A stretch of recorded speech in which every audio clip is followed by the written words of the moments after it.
Coming to you from UBN Studios in Burbank, California. You are listening to the Unsugarcoated Podcast with your host, Aalia. Hello, everybody.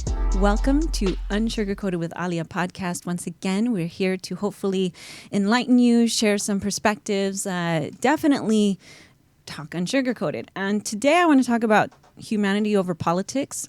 To me, as a woman born in the 70s, I was definitely taught not to speak about politics or religion in public places. And for the most part, I actually followed that rule. And then it came to a point where I said, you know what? I think I'm going to have to start breaking that a little bit more often now. And I say that obviously with good intentions. This podcast is not intended to be political. People know that. But because we are often talking about social issues, politics is inevitably part of that.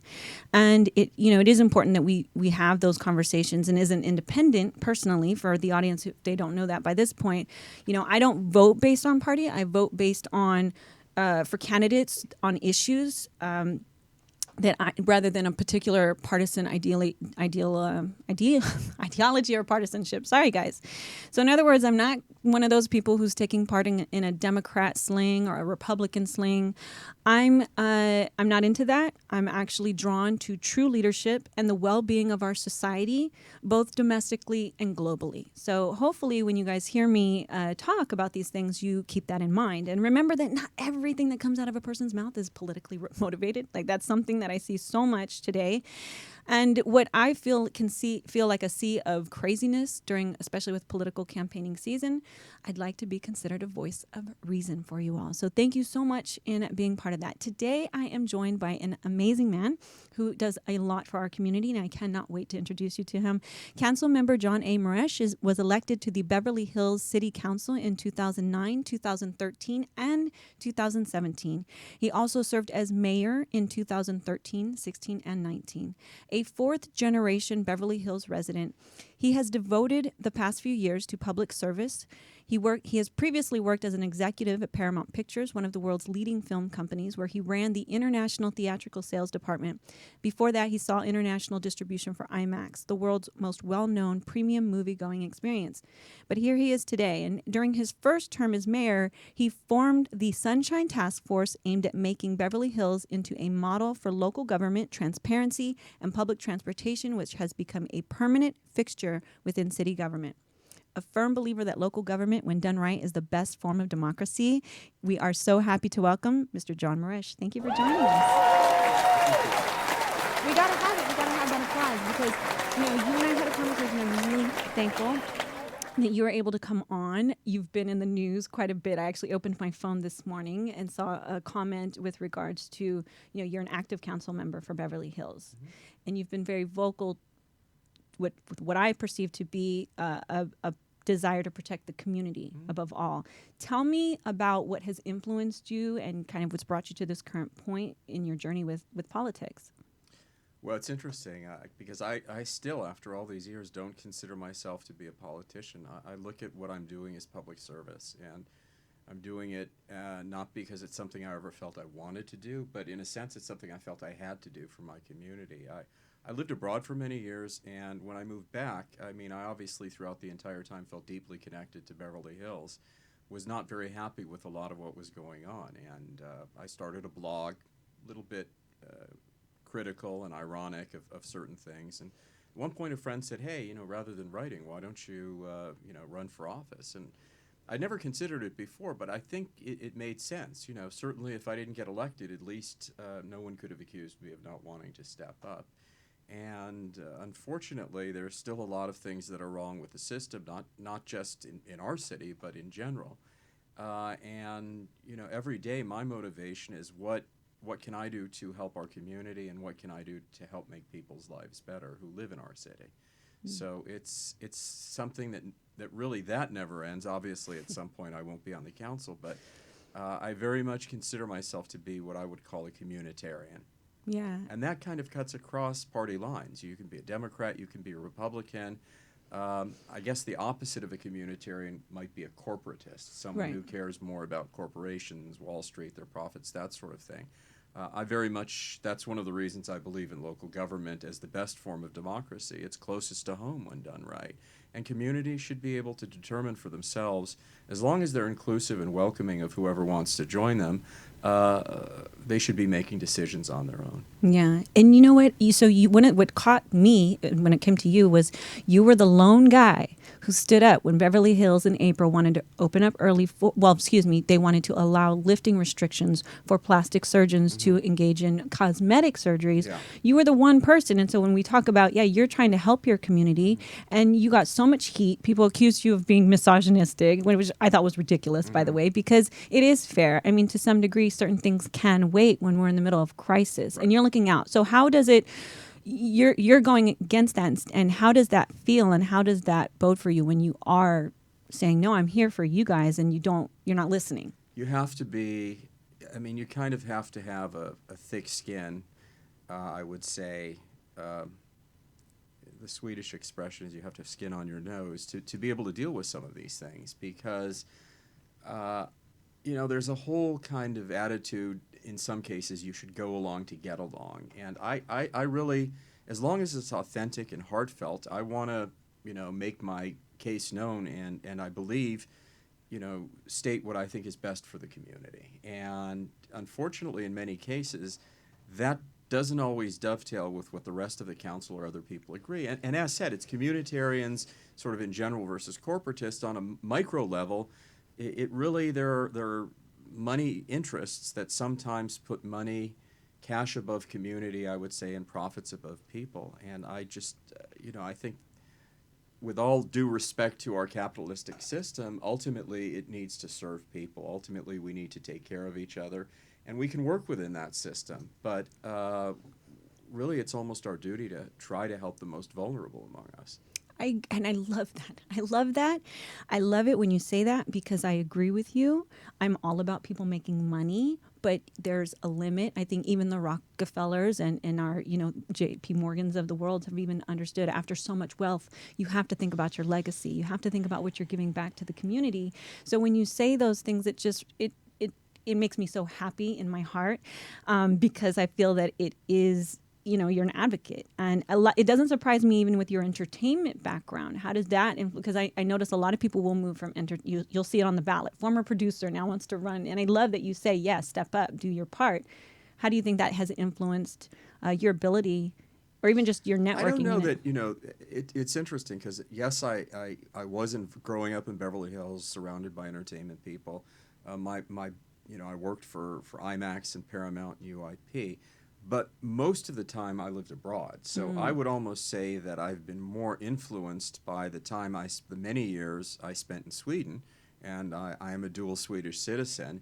And Sweden really was sort of chastised earlier for being the socialistic country. And at one point, I guess in the 70s, they literally had a tax rate that was over 100%. The famous Swedish children's author Astrid Lindgren actually made a Swedish word to describe that. But that's changed. Sweden is very much a very free enterprising, a lot of technology there.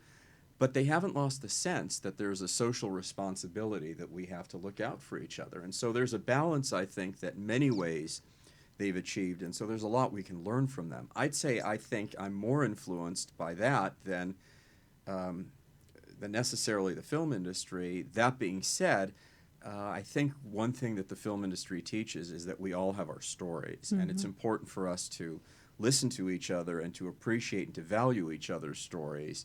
And perhaps on some level that allows us to look at people from a less selfish perspective. Now, to me, selfishness and egotism is unfortunately the scourge of our modern day. And it's probably more of a problem in the U.S. than other countries, but it exists everywhere. Right. And so we have to step outside of ourselves, and so maybe that helped me. I also think in general, film people, what is that song? There's no people like show people. Oh, yeah. They're fun and in a sense very cosmopolitan, and that's a good thing. But it's interesting because community is about a very specific area.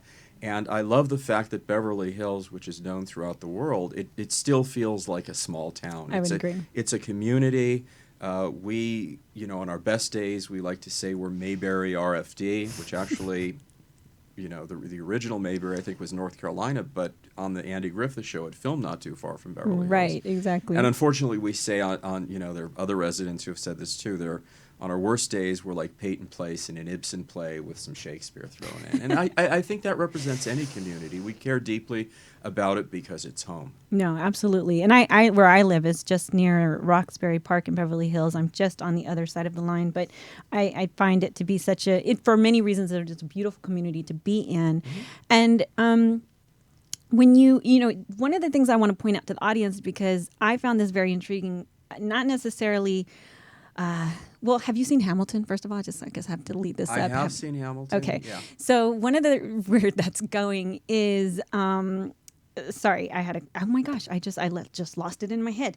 A lot of times Alexander Hamilton, if you would have looked at his what he would be identified with today, a lot of people say he would be Republican left-leaning, of which I often talk about like being independent. I'm kind of in the middle, and so I relate to that. In our conversation, you're a Republican politician technically, even though I know, and I loved that because I love disseminating this idea that only people who have humanitarian views, that's some snowflake liberal mindset. Do you know where I'm going with that? Like, well, I'd say I'm a bleeding heart conservative. I mean, I'm a Republican, and a Swedish Republican at that, which also means that I don't think we should have a monarchy in Sweden anymore, but that's a separate issue. But in terms of But I'm a communitarian, and I think that communitarianism cuts across both parties. I really think there are Democrats who are communitarians, but Democrats who are corporatists with, who would have more in common with corporatist Republicans than they would with their communitarian Democratic friends. And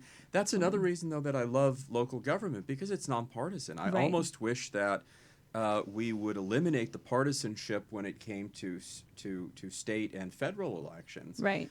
Maybe that we instituted the top two, because the part of the problem with the established parties is there's so much backroom dealing going on. Right. And I'm somebody who likes, as you mentioned before, transparency, and all of this should be out in the open. There's so much hidden deal making going on, and among the power brokers, and especially now in COVID times when Sacramento is running amok with all of these bills now. None of us have the ability really to interact in a meaningful way with Sacramento and the legislature, and they're just going off doing their own thing. That's the antithesis of good democracy. Right. Okay, so leadership right now, we've got COVID, we've got so many issues that we're dealing with. Now you're a leader in our community. How has what are the challenges you guys? I mean, look, you were one of the people who said, listen, don't start opening up too early, doing this, doing that. We need to be considerate. People right now are like, a vaccine is coming. People are pretending that this is going to go away. What are your biggest challenges right now of really walking the community through saying, listen, we not only have to deal with what's going on now, we also have to prepare for a post-COVID. Well, and also we're not sure what that's going to be. I mean, I think part of the problem now is people are frustrated, and in many cases they're climbing the walls because of all of the rules and that sort of thing. And I understand that. But really, to me, this isn't a matter of freedom. This is a matter of public safety. And when you have I started when I was mayor in March, a COVID advisory task force, which includes some of the foremost doctors at UCLA, USC, and Cedars-Sinai.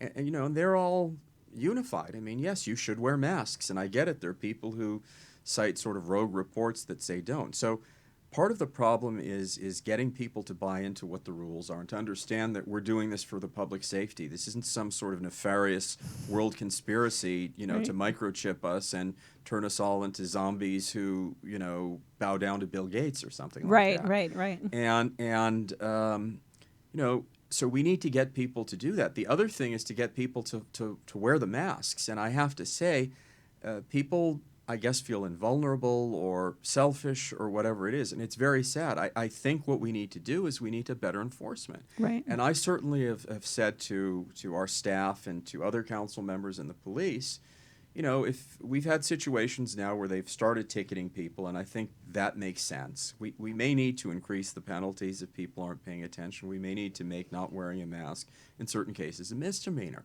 But the police sometimes say, well, we couldn't give him a ticket because we told him to put on a mask, and he basically said, screw you, and just walked away. And I've said to our police, well, wait a second. If you pulled someone over for maybe doing a California stop or rolling through a stop sign and said, excuse me, sir, would you please give me your driver's license? And that person said no and refused, what would you do? Right. And, of course, the police response is, well, that person's going to jail. Well, Right. I think we have to take it seriously in that way. And the police need to, if they do take people into custody, need to do it in a professional manner. Everything's going to be filmed these ways, so, they have to be aware of that. And since it's filmed, if they're doing it in a professional manner, then they shouldn't be They should be afraid okay, of it. right. Because if And you're they should know afraid, that. But to use that as an excuse, and unfortunately, it makes the people who are following the rules, feel like idiots. So to me, this is the big challenge. And I quite frankly think a post-COVID world, even if there's a vaccine, even if there is a great treatment, there are going to be things that change. This has been an experiment that we have been forced into, and I think there are some very positive things. Remote working from home is one thing. I mean, people talk about the benefits that could have for our carbon footprint and more time to spend with the family and all of these things. That's actually something very positive, but that leads to the next point, which is it's really important for us in the state and the country to have a broadband network that allows people to be connected no matter where they are. Sure. That offers choice. Right. And I'm very happy that, 3 years ago or whenever it was we voted, I was among the strong proponents of a fiber to the premises program in Beverly Hills, municipal fiber. Now, we're running into some cost issues, but I think COVID shows now more than ever that municipal governments who are able to provide that kind of connectivity to their residents and businesses, it's a great thing. And I think we should do it on a state level. And that, of course, means that, people aren't going to be tied that they have to live in the areas like Silicon Valley, because if they're not there, they won't get a good job. In theory, they could live anywhere within the state, from Calexico in the south to Eureka up north. Right. That's a good thing. I mean, that sort of deconcentration of opportunity, that's a very Swedish concept, the notion of having economic balance throughout the state to help create geographic equity. A very Swedish concept. And it's something that Sweden actually has been doing pre-COVID. I think 98% of the country there is on high-speed internet. They have policies to ensure that not everyone just lives in the big cities, but the translation is the whole country should flourish. And I think our whole state and our whole country should flourish as well. I agree. And I especially because when you live in the city, they have taken the rent. And we're going to get into the rent conversation. But before I do that, I do want to move to that. I want to ask you a question, because as a person who was warning society and looking out and making these cautionary statements about restrictions being lifted too quickly, now that we've seen this reversal, and I'm not going to lie and say I don't 100% trust the data that's coming out right now. I think this is very defragmented. I don't think it's reliable. And so, of course, especially knowing that we were going in the wrong direction. If we'd have still been going down, well then, but we were going in the opposite of direction of good. So, A, do you think that this is, this is exactly what you were concerned about and what you were fighting against? And then moving into that second, I noticed that the second part is advocacy amongst the community between landlords, tenants, whether it's renting or commercial, because I saw that Beverly Hills just extended the moratorium for businesses. You guys encourage everyone to work together. Well, yes. So to answer the first question, yes, I was obviously concerned about a relapse. And, it's not like the disease has disappeared or the virus has gone away.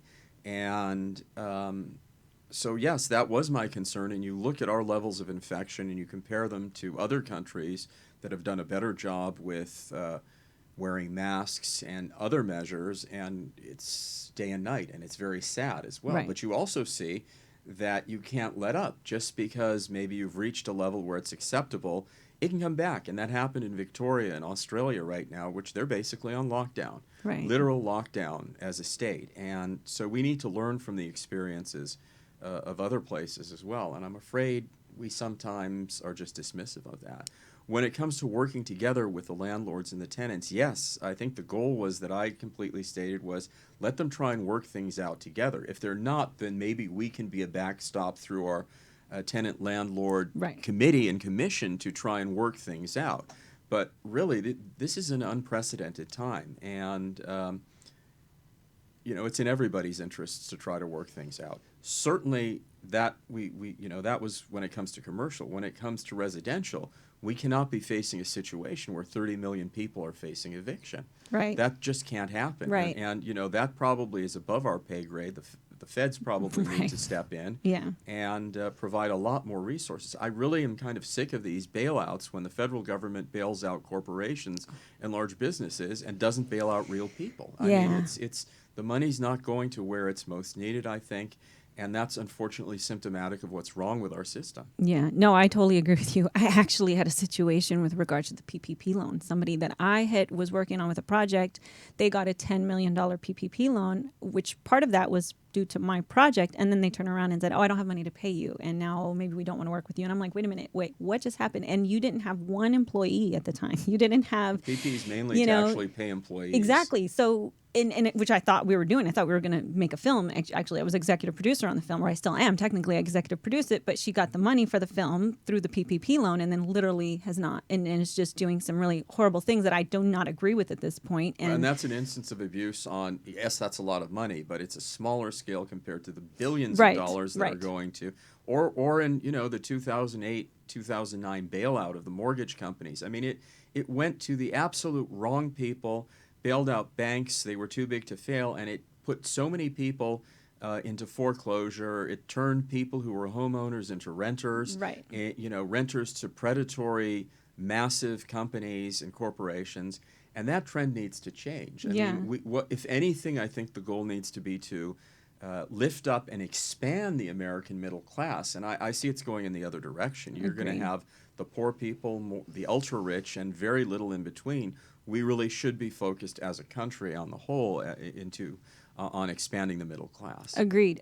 I mean, technically, because when you pay rent in LA, you feel middle class no matter how much money you make. Right. My husband and I live in an area where rent goes, and I will give my landlord kudos, because it wasn't so much about what we could afford, it was more about how we want to spend, and rent is a big chunk of change. Before, it used to be 30% of your budget. Now people are spending, 60, 70%. This doesn't give you much room. And when you are a family, that's very hard.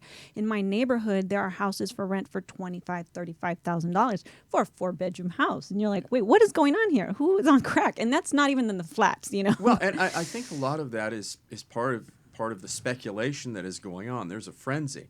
And it's interesting because when it comes to, luxury products or whatever, have at it, people can speculate. But when it comes to housing, many people are saying, and it's true, housing is a human right. It's like healthcare. Well, when somebody like Martin Shkreli tries to profiteer off of healthcare and he jacks up the price of a life-saving drug, everyone is outraged, as they should be. Right. But evidently, it's not a big deal to try and profiteer in many cases off of housing, not just these multi-million-dollar houses, but some of the smaller ones. So I'm really of the opinion, and I've written articles about this, it's not a secret, that we should be decommodifying housing, meaning we should be creating anti-speculation policies, we should be taking corporations out of the mix, we should be doing a lot of things, that they're properties being built for, global investment, Right. Russian oligarchs investing in Exactly. LA real estate. That doesn't help us who live here. And so I think we need to do a better job of dealing with that and decommodifying housing, which I think will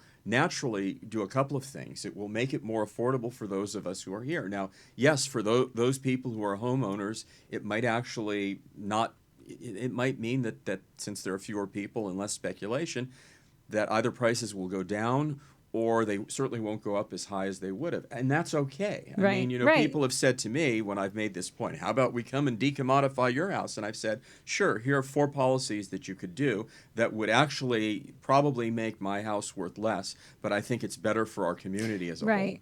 And that's amazing. I really appreciate that you have that, because that's what it boils down to.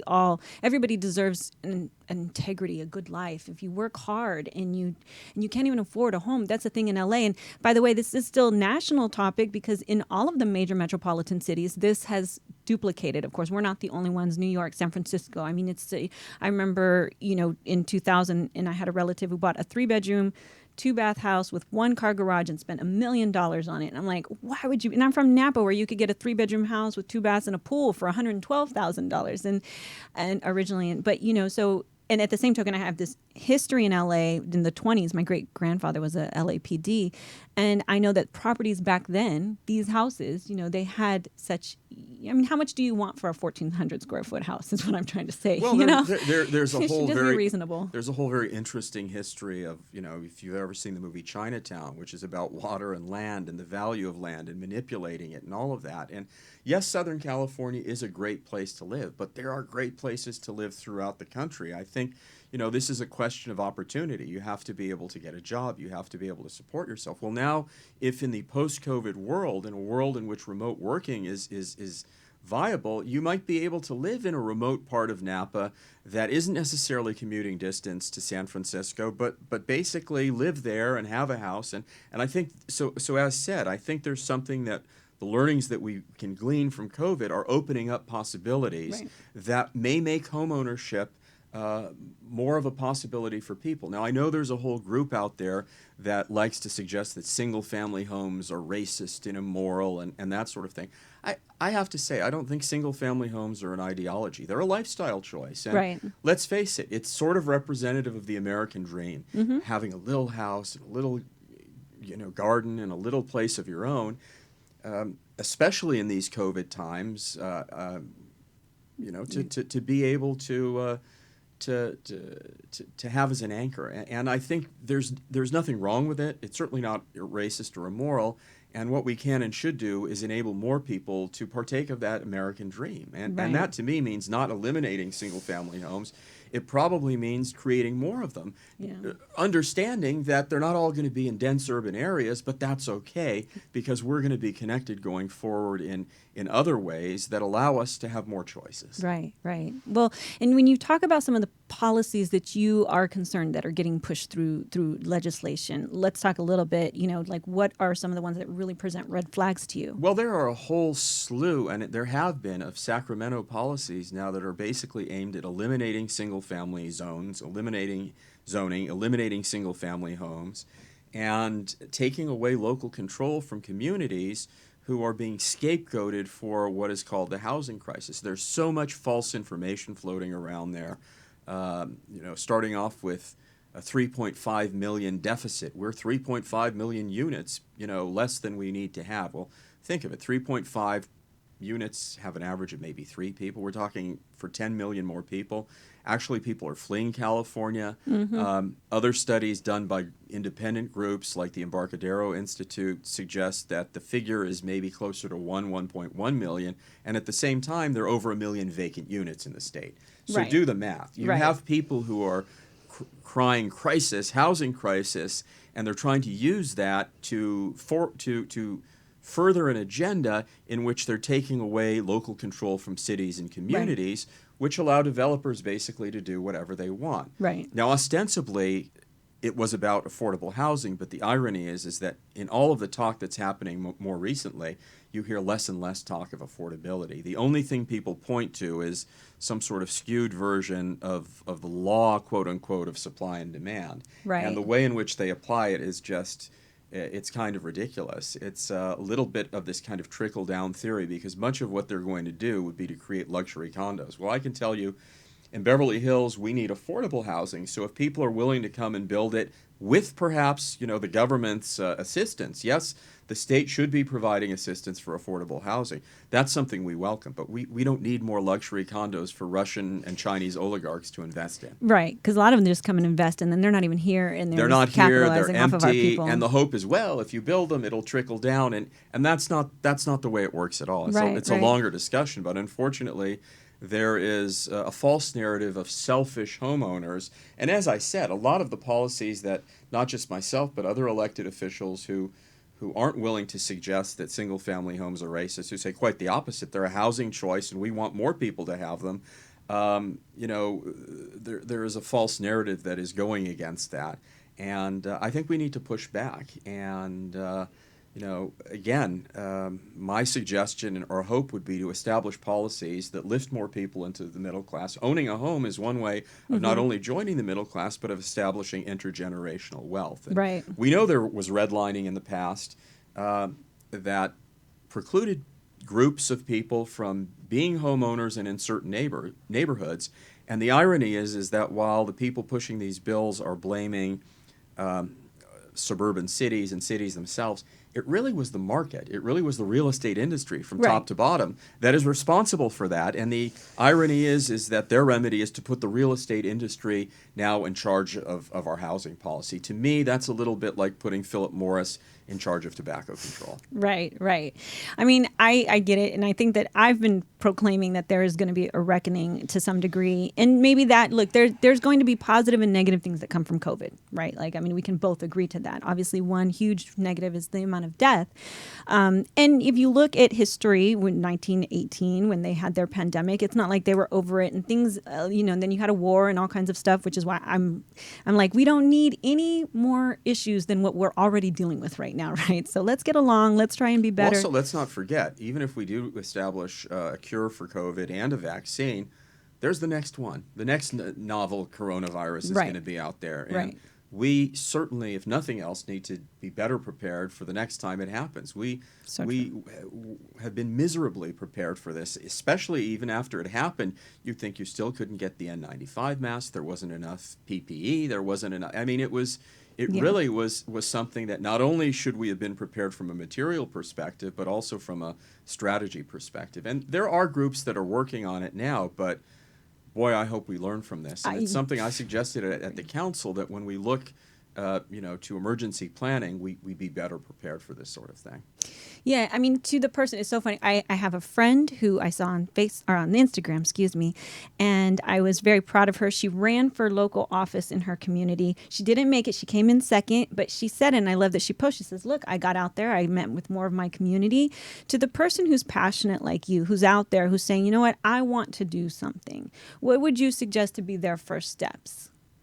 Don't give up. I mean, first of all, it's probably pretty hard advice to take these days, because I even sometimes think it's an easy thing, because unfortunately, as said, in America, it's to quote a Swedish singer, it's all about the money, and it's very hard to go up against that, especially when you care about a community and you want it to be the best version of itself. I would say, though, meet like-minded people who agree with you. Meet people who care about their community. Form associations. Do run for office. She came in second. That's great. There's another election, 2 years at least. Run again, and see if you can make a difference. Now, that being said, having been on the council for 11 years, I feel that in certain ways that I've made a difference, and in certain ways I've moved the needle, but in other ways I'm still very frustrated. Right. And I think part of that is the system that we live in. I really, as said, come back to what I mentioned earlier. We have so much to learn from Sweden, in which there's a whole different set of values about certain things. And yes, money is important, but I think we sometimes overvalue it here. Not that, for people who don't have it, but we really need to do a better job of valuing community. Right. And our responsibility to try and look out after each other. That sense that we really are all in this together. We've heard that I don't know how many times now in COVID. But unfortunately, you see the behavior of certain people even now, and it seems like we're anything but all in it together. We still, unfortunately, have a little bit this it's all about me mentality. Right. And even at the lowest level, it's hard. Like when you talked about the face mask, I mean, it's just one of the things that I want to... When I see somebody who's not doing it, I know in the studio we don't, and I actually only come to the studio and then go home and things like that. I'm very much aware of what I have to do, having a compromised immune system and being a 3-time cancer survivor, and also knowing like COVID, as I've said before, for everyone right now is really experiencing what I consider the burden of disease. Being a cancer survivor, you're living life, you're everything's fine, and then you get that phone call and things change in a heartbeat, and then you have to prepare, and then you have to be careful. Your family can't come around because if you're in treatment, you might get sick, and it doesn't go away overnight. My best friend who just passed away last August fought 18 years of breast cancer. It didn't go away overnight. As many times as we wanted it to be done, it didn't go away. And then there was, for me, then there is, and even for her at times, when you got the remission call, Then there's the post-remission, and it doesn't go, you don't go back to normal. I keep calling BC, before COVID, is now no differently than we often say before cancer, how things changed, how we looked at things. And my one thing is I want to encourage society to continue being aware that it's not a political, this is a health, let's take care of each other, let's consider each other. If you had one of those politicians in front of you that was making it difficult, what would you say to, and you could say what you really want to say, what would you say? Well, I think, unfortunately, they're reflective of the larger society. And unfortunately, because of the influence of money in politics, in some cases, we see it in Sacramento all the time, the politicians there making the decision are no more than pawns for, the people who are spending a lot of money getting them elected. And, to me, there are a couple of huge flaws that we have within our country, Supreme Court decisions, that until we figure out a way to either reverse them or to get around them, we're in trouble. And one is this notion that of Citizens United, that corporations are people. Well, corporations are anything but people. And the other one was a decision called Buckley versus Vallejo, which says money is speech.